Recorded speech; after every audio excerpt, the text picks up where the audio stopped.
திரு காரை செல்வராஜ், திட்டங்களுடைய அறிவிப்புகளுக்கு பின்னால் வேறு என்னமோ ஒன்று இருக்கு. இப்போ தாய்மாமன் தங்கமகர் திட்டம் 2 நிறுவனங்களுக்காகவே அந்த திட்டமா அப்படிங்கிற கேள்வியை சுசில் ராஜ்குமார் முன்வைக்கிறார். முதல்ல ஒரு செய்தியை பதிவு பண்ணிடுறேன். விமான நிலையம் வருவது வளர்ச்சி, ஆனால் அந்த வளர்ச்சிக்காக விவசாயிகளின் நிலமும் மக்களின் வாழ்வாதாரமும் இயற்கையின் நிலங்களும் நீர்நிலைகளும் பலியாகிவிடக் கூடாது. வளர்ச்சிக்கும் பாதுகாப்புக்கும் இடையே சரியான சமநிலையை உருவாக்குவதே உண்மையான நிர்வாகத்தின் வெற்றி. இது நான் முதல்ல ஒரு செய்தியை நான் பதிவு பண்ணிட்டு நான் அடுத்த தகவலுக்குள்ள போறேன். தேர்தல் முடிந்ததற்கு பிறகு எங்கள் தளபதி மு.க. ஸ்டாலின் அவர்கள் 5 கையெழுத்து போட்டாரு. முதல்வர் ஆனவன்னு 5 கோப்புகளில் கையெழுத்து போட்டார். தேர்தல் கொடுத்த வாக்குறுதிகள்ல 5 வாக்குறுதிகளை கொடுத்துட்டாரு. நீங்க 2 வாக்குறுதிகளோடு நிறுத்திட்டீங்களே, உங்க வாக்குறுதிகள் என்னாச்சுன்னு கேள்வி மேல் கேள்வி கேட்டுக்கொண்டிருந்தாங்க. இப்ப அது ஒவ்வொன்றாக ஒவ்வொரு கட்டமாக அந்த தேர்தல் வாக்குறுதிகளை நிறைவேற்றுகிற இடத்திற்கு அந்த 200 யூனிட் மின்சாரம் அது விமர்சனத்திற்கு உள்ளாக்கப்பட்டிருக்கிறது. அதனுடைய உண்மை நிலை குறித்து இன்னும் நாம் விரிவாக பேச வேண்டும், அதில் மாற்று கருத்து இல்லை. அதை தாண்டி இந்த மோதிரம் திருமணத்துக்கு அந்த தாலி கொடுக்கிற திட்டம் வந்தது. இப்பொழுது பொங்கல் தைப்பொங்கல் அன்று 3 சிலிண்டர் இலவசமாக கொடுப்பேன் என்று சொல்வது, மகளிர் பேருந்து பயணத்தை விரிவாக்கம் செய்திருப்பது என்று திட்டமிட்ட கால அளவுப்படி தமிழகத்தினுடைய பொருளாதார நிலையை கணக்கில் கொண்டு ஒவ்வொரு திட்டத்திற்குமான கால அளவீடுகளை நிர்வகித்து அதன் மூலமாக அறிவிப்பு செய்வது மட்டும்தான் சிறந்த நிர்வாகத்துக்கு உதாரணமே தவிர, உங்கள் விருப்பப்படி நீங்கள் விரும்புகிற அளவிற்கு உங்களை எதிர்கட்சியான மதிமுகவையோ இல்ல பிற கட்சிகளையோ அதிமுகவையோ மகிழ்ச்சி படுத்துவதற்காக ஒரு திட்டத்தை ஒரு அரசாங்கம் அறிவித்தால் அது தவறாக முடியும்.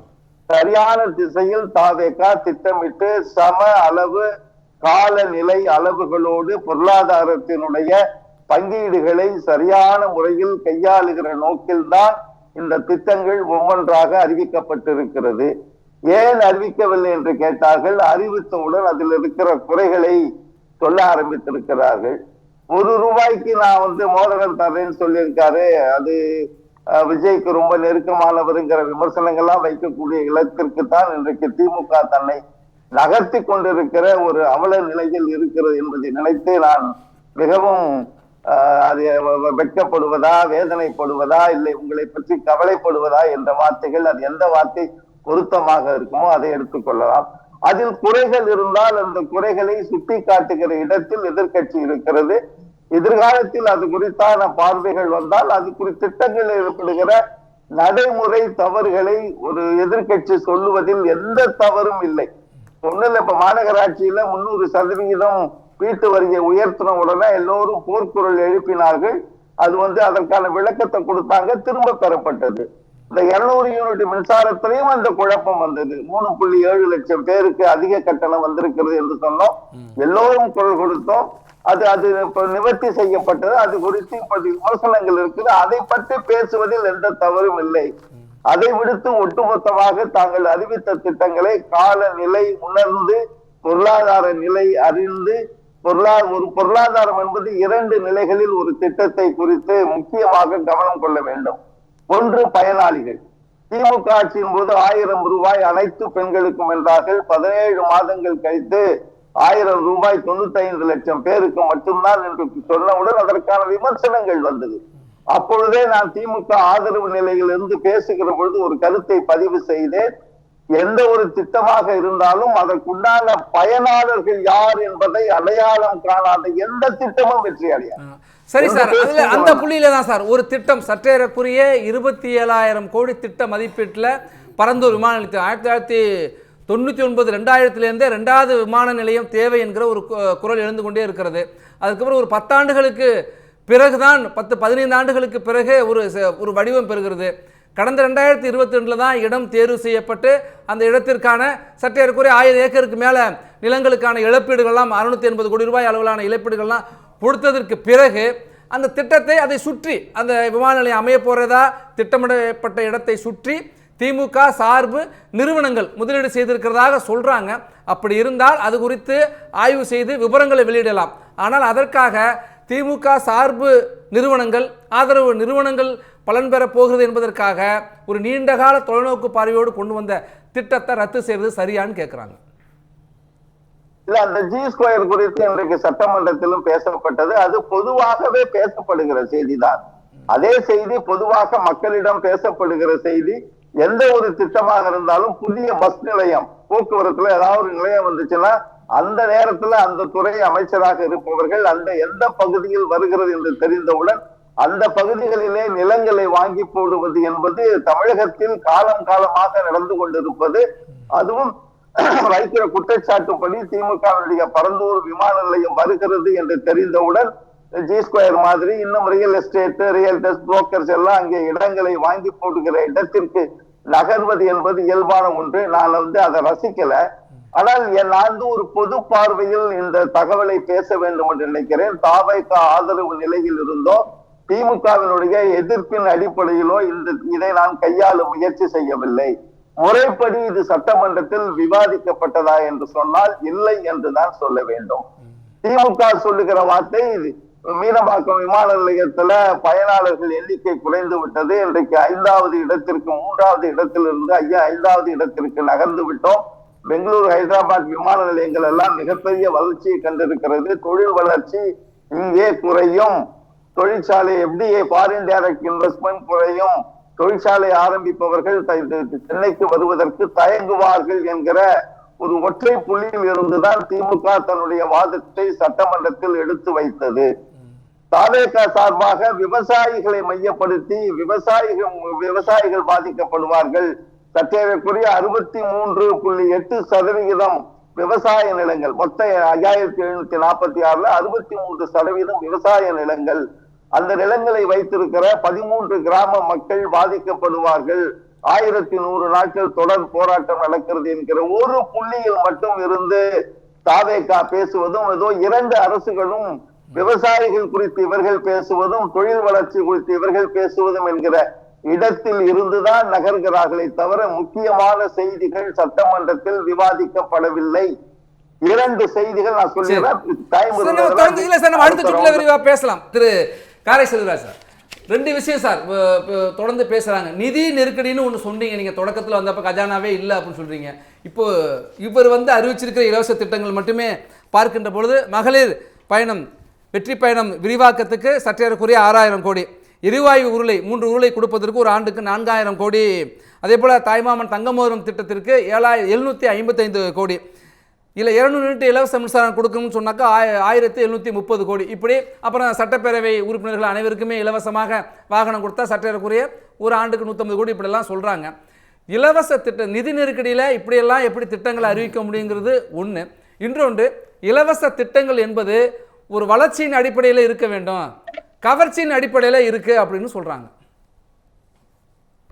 இல்ல, பொதுவாகவே இலவசங்கள் என்று சொன்ன உடனே அது கவர்ச்சிகரமான திட்டங்கள் என்று சொல்லுவது என்பது மிக எளிதாக இன்றைக்கு இந்தியா முழுமைக்கும் பேசப்படுகிற செய்தி தான்.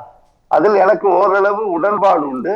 எதில் உடன்பாடு உண்டு என்று சொன்னால், இங்க சகோதரர் பேசின மாதிரி பொருளாதார வளர்ச்சிக்கும் மாணவருடைய கல்வி, சுகாதாரம், சுற்றுச்சூழல் வளர்ச்சிக்கும் ஏற்ற இலவசங்கள் கொடுத்து கொண்டிருந்த தமிழ்நாட்டில் இன்றைக்கு இந்த சிலிண்டர் மாதிரி எல்லாம் கொடுக்குறாங்களே, இந்த 1000 ரூபாய்க்கு 2500 ரூபாய் கொடுக்குறாங்களே, அந்த 1000 ரூபாய்க்கு பதிலா நீங்க சிறார் மருத்துவமனைகள் கட்டலாமேன்னு சொல்றாங்க. அப்படி பேசணும்னா நம்ம நிறைய பேசிக்கொண்டே இருக்கலாம். இலவசங்கள் என்பது அதை பெறுகிறவர்களுடைய மனநிலையில் இருந்துதான் நம்ம பார்க்கணும். இந்த 1000 ரூபாய் கொடுத்ததுல 1,00,000 ஆரம்பத்துல 95 லட்சம் பேர் என்று கடைசியா 1,35,00,000. நான் 1,50,000 20,000 சொன்னா தப்பா போயிடும். 1,35,00,000 குடும்பங்கள் இன்றைக்கு பயன்படுகிறது என்று சொன்னால் கிட்டத்தட்ட 60% பேர் கணவனை இழந்தவர்கள், முதியோர்கள், பெற்றோர்களை இழந்த பிள்ளைகள் என்று ஒரு 60% வர்றாங்க. அந்த 1000 ரூபாயும் ரேஷன் கடையிலே வாங்குற அரிசி, அந்த உணவுப் பொருட்களை வாங்கித்தான் குடும்பத்தை நடத்துகிற குடும்பங்கள் அதில் 60% இருக்கிறார்கள் என்று சொல்லுகிற செய்தியும் நாம் கவனத்தில் கொள்ள வேண்டும். என்னை பொறுத்தவரையில் பொது பார்வையில் இலவசங்கள் என்பது அடுத்த கட்ட வளர்ச்சிக்கான அடிப்படையாக இருக்க வேண்டும். அது நீங்க பாத்தீங்க, அது கடந்த ஆட்சி காலத்துல திறன் மேம்பாட்டு பயிற்சி, இல்லம் தேடி கல்வி, இது மாதிரி நிறைய திட்டங்கள் இருக்கு. இந்த பொருளாதார நெருக்கடிக்கு இடையே தாவேக அரசாங்கம் இதை செய்கிறது என்றால் ஒருவேளை நிதிநிலை மேம்பாடு இருக்கும், பொருளாதார வளர்ச்சி இருக்கும். முதலீட்டாளர் மாநாட்டிலேயே 1,00,000 கோடியை தாண்டி இருக்கிற முதலீடுகள் நம்மை காப்பாற்றும். 1.5 ட்ரில்லியன் டாலர்ஸ் உடைய எக்கானமியை தமிழ்நாடு நிச்சயமாக 2047க்குள் எட்டி பிடிக்கும். இந்த 3 மாதங்களிலே 15,000 கோடி வருமானத்தை பெருக்கி இருக்கிறோம் என்ற நம்பிக்கைகள் அடிப்படையாக அவர்களுக்கு அமைந்திருக்கலாம். முக்கியமாக 2 சப்ஜெக்ட் பேசப்பட்டது. எதை பேசப்பட வேண்டும் என்று நினைத்தானோ அதை நண்பர்கள் தொட்டார்கள். ஏதோ இந்த விமான நிலையம் வரலன்னு சொன்ன உடனே ஒட்டுமொத்தமாக தொழில் வளர்ச்சி முடங்கி போய்விடும் என்று சொல்வதை முழுவதுமாக ஏற்றுக்கொள்ள முடியாது. தமிழ்நாட்டில் மட்டும் 1400க்கு மேலான வெளிநாட்டு நிறுவனங்கள் தமிழ்நாட்டில் தொழில் செய்துகிட்டு இருக்காங்க. உள்கட்டமைப்பு என்பது மிக அவசியம். துறைமுகம், சாலை, மின்சாரம், விமான நிலையங்கள், இந்த கார்கோ ஹேண்ட்லிங், மேக்சிமம் கார்கோ ஹேண்ட்லிங்கை பத்தி தான் நம்ம பேசணும். அது 2வது மனித வளம். அது தமிழகத்தில் அதிகம் இருக்கிறது. பெண்கள் அதிகமாக வேலைக்கு போகிற பொழுது குறைந்த ஊதியத்தில் பெண்கள் கிடைக்கிறார்கள். கிளஸ்டர் உதிரி பாகங்கள், ஆட்டோமொபைல், எலக்ட்ரானிக் இண்டஸ்ட்ரீஸ்க்கு ஏற்கனவே பார்த்தீங்கன்னா 1000 நான் இன்னும் முக்கியமான செய்தியை பேச முடிக்கவே இல்லை. கொஞ்சம் விரைவா சார், நேரம் இல்லை. ஏன்னா 5 நிமிஷம் தான் இருக்கு டைம் நம்மளுக்கு. ரொம்ப சுருக்கமா சார், நிறைவு கருத்து சேர்த்து சுருக்கமா சொல்லிருங்க. அந்த அரசு கொள்கை நிலையான கொள்கையாக இருக்க வேண்டும். சட்டம் ஒழுங்கு, தொழிலாளர் நலன், செலவு அவங்களுக்கு குறைவாக இருக்கணும். நல்ல இடம், நல்ல ஆட்சியில், நல்ல அரசு, நல்ல சட்டம், தொழில் கொள்கை, இவைகளெல்லாம் சேர்ந்துதான் ஒரு தொழிற்சாலை ஒரு மாநிலத்திற்கு வருவதற்கு அடிப்படை காரணங்களை தவிர விமான நிலையமும் ஒரு காரணம் என்று ஏற்றுக்கொள்ளலாமே தவிர இந்த பரந்தூர் விமான நிலையத்தை நிறுத்தியவுடன் ஒட்டுமொத்த 2வது இந்த பன்னூருக்கும் பரந்தூருக்கும் உள்ள குறிப்பிட்ட செய்தியை சொல்லிடுறேன். 4 இடங்களை கொடுத்து 4 இடங்களிலே பன்னூரைத்தான் ஒன்றிய அரசு தேர்ந்தெடுத்தது. அதை நீங்க பரந்தூருக்கு மாற்ற வேண்டும் என்று தமிழ்நாடு அரசாங்கம் ஏன் அதை நகர்த்தியது என்பதற்கான விரிவான விவாதம் சட்டமன்றத்தில் நடைபெறவில்லை. அது என்ன அடிப்படையில ஒன்றிய அரசு கொடுத்தாங்கன்னா டெக்னோ எக்கனாமிக்கல் ஃபீசிபிலிட்டி ரிப்போர்ட். அது மொத்த ரிப்போர்ட்டையும் நான் கையில வச்சிருக்கேன். நான் முழுவதுமாக படித்திருக்கிறேன். பன்னூருக்கும் பரந்தூருக்கும் என்ன வித்தியாசம் என்று சொன்னால் techno economical feasibility US company பண்ணாங்க. அது முறையாக பரந்தூரை மட்டுமே பற்றி பேசி இருக்கிறதே தவிர பன்னீரை ஒப்பிட்டளவு பன்னூரை. நன்றி சார், ஒரு விவாதத்தை தொடங்கி இருக்கீங்க. பேச வேண்டிய ஒரு விஷயம், நீண்ட நெடிய நேரம் எடுக்க வேண்டிய ஒரு விஷயம், முக்கியமான விஷயத்தை தொட்டிருக்கீங்க.